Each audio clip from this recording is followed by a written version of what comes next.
नमस्कार, मी पंजाब राज्यातल्या सर्व शेतकऱ्याला सांगू इच्छितो की राज्यामध्ये आज 11च्या दरम्यान राज्यामध्ये म्हणजे दक्षिण महाराष्ट्राकडे पाऊस पडणार आहे, म्हणून हा अंदाज लक्षात घ्यायचा. पण राज्यात सांगायचं झालं तर म्हणजे सर्व राज्यात सांगायचं झालं तर 11 जून पासून म्हणजे 11 जून 12 13च्या नंतर राज्यातला पाऊस वाढत जाणार आहे, म्हणून ह्या राज्यातल्या सर्व शेतकऱ्यांना लक्षात घ्यायचं. पूर्व विदर्भ पश्चिम विदर्भातल्या शेतकऱ्याला सांगू इच्छितो की तुमच्या भागाकडे म्हणजे 11च्या नंतर पाऊस 12-13 जूनच्या नंतर तुमच्याकडे पाऊस येणार आहे, म्हणून तुम्ही तुमचा पेरणीचा निर्णय घ्यावा. त्याच्यानंतर दक्षिण महाराष्ट्रातल्या शेतकऱ्याला सांगू इच्छितो की दक्षिण महाराष्ट्राकडे म्हणजे तुम्हाला सांगायचं झालं तर 11-12 तुमच्याकडे 9-10-11-12 पासूनच पाऊस तुमच्याकडे चांगल्या प्रमाणात पडणार आहे, म्हणून हा अंदाज लक्षात यायचा. म्हणजे मराठवाड्याकडे 11 जून पासून ते 20 जून दरम्यान चांगला पाऊस पडणार आहे, म्हणून मराठवाड्यातल्या सर्व शेतकऱ्यांनी हा अंदाज लक्षात घ्यायचा. दररोज भाग बदलत मराठवाड्याकडे पाऊस पडणार आहे, मराठवाड्यामध्ये पडणार आहे, म्हणून हे लक्षात घ्यायचं.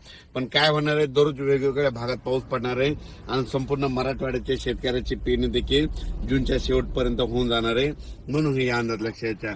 त्याच्यानंतर उत्तर महाराष्ट्रातल्या शेतकऱ्याला सांगू इच्छितो की तुमच्याकडे म्हणजे 12 जूनच्या नंतर म्हणजे 12 जून 13 पासून ते 20 जून पर्यंत दररोज वेगवेगळ्या भागात पाऊस पडणार आहे, म्हणून उत्तर महाराष्ट्रातल्या शेतकऱ्यांनी हा अंदाज लक्षात घ्यायचा.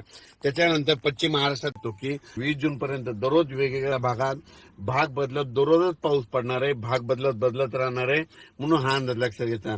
जमिनीमध्ये जशी ओल असेल तशी तुम्ही पेरणीची तयारी करायची.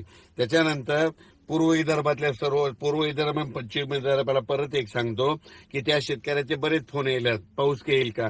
तर तुमच्याकडे तुम्हाला सांगतो की तुमच्याकडे सांगायचं झालं तर म्हणजे 12 तारखेच्या नंतर म्हणजे 12 जून 13 पासून ते 21 तारखेच्या जून पर्यंत तुमच्या पूर्व विदर्भ 6, 5, 11 जिल्ह्यामध्ये दररोज भाग बदलत पाऊस पडणार आहे. पण तुमच्या पूर्व विदर्भ आणि पश्चिम विदर्भाला आणखीन एक सांगू इच्छितो की 17-18च्या नंतर तुमच्या पूर्व विदर्भ आणि पश्चिम विदर्भामध्ये मुसळधार पाऊस पडणार आहे, अतिमुसळधार पाऊस पडणार आहे, पूर परिस्थितीचा पाऊस येणार आहे, म्हणून